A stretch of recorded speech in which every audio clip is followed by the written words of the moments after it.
Hi friends, నేను present సూర్యాపేటలో ఉన్నా. ఎర్లీ మార్నింగ్ 6:35 అవుతుంది. ఇక్కడ పొగ మంచు ఎట్లా పట్టిందో చూడండి. మనం ఈ బిల్డింగ్ చూస్తే పక్క బిల్డింగ్, ఎదురుగా బిల్డింగ్ కనపడుతుంది. దాని అవతల ఏం కనపడట్లేదు. చుట్టూ మస్తు ఘోరంగా పట్టింది. ఎటు చూసినా అంతే. మన దగ్గర పట్ల ఉన్న 2 బిల్డింగ్ తప్పితే ఏం కనపడట్లేవు.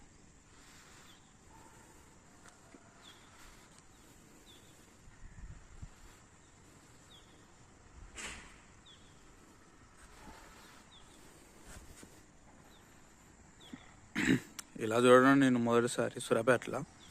ఇంతగానం